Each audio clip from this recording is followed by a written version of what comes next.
2024-25 கல்வியாண்டு முதல் தமிழகத்தில் அரசு நிதியுதவி பெறும் பள்ளிகளில் தமிழ் வழி கல்வி பயின்று உயர்கல்வியில் முதலாம் ஆண்டு, இரண்டாம் ஆண்டு மற்றும் இறுதியாண்டு பயிலும் அனைத்து மாணவிகளுக்கும் மாதந்தோறும் ரூபாய் 1000 வழங்கும் வகையில் புதுமை பெண் திட்டம் விரிவுபடுத்தப்பட்டுள்ளது. இத்திட்டத்தை முதலமைச்சர் மு.க.ஸ்டாலின் வரும் 30ஆம் தேதி தூத்துக்குடியில் நடைபெறும் அரசு விழாவில் தமிழ்நாடு முழுவதும் தொடங்கி வைக்கவுள்ளார்.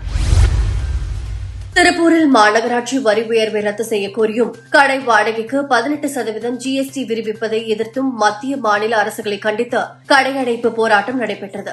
இதனால் 1 லட்சம் கடைகள் அடைக்கப்பட்டுள்ளதால் சுமார் ரூபாய் 100 கோடி வர்த்தகம் பாதிக்கப்படும் என்று கூறப்படுகிறது. திருச்சியில் உலகத்தரம் வாய்ந்த மாபெரும் நூலகத்தை கலைஞர் பெயரில் ரூபாய் 290 கோடி மதிப்பீட்டில் அமைப்பதற்கான நிர்வாக அனுமதியை முதலமைச்சர் மு.க.ஸ்டாலின் வழங்கியுள்ளார்.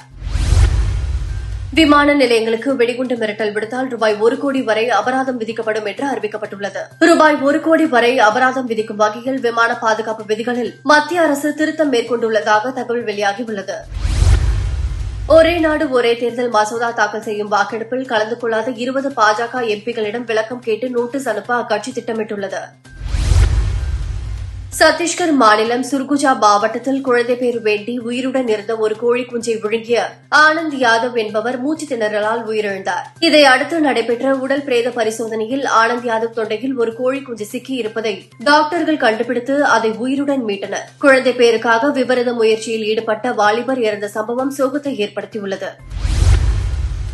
அமெரிக்க அதிபராக அடுத்த மாதம் பதவியேற்க இருக்கும் டொனால்டு டிரம்ப் இந்தியாவுக்கு வரி விதிப்பது தொடர்பாக கருத்து தெரிவித்துள்ளார். இதுகுறித்து பேசிய டிரம்ப், இந்தியா சில அமெரிக்க பொருட்களுக்கு அதிக வரி விதிக்கிறது, இதனால் அமெரிக்காவும் இந்திய பொருட்களுக்கு அதிக வரி வசூலிக்கும் என்று தெரிவித்துள்ளார்.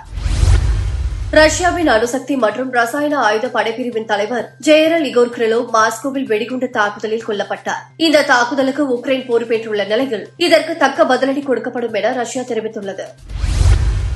ஆஸ்திரேலியா இந்தியா இடையேயான 3வது டெஸ்ட் போட்டியில் இந்திய அணி தனது முதல் இன்னிங்ஸில் 260 ரன்களுக்கு ஆல் அவுட் ஆன நிலையில் 185 ரன்கள் முன்னிலையுடன் ஆஸ்திரேலியா 2வது இன்னிங்ஸை தொடங்கியுள்ளது. இந்த போட்டி தொடங்கிய முதல் நாளிலிருந்தே மழை காரணமாக போட்டி பலமுறை தடைபட்டு வருவது குறிப்பிடத்தக்கது.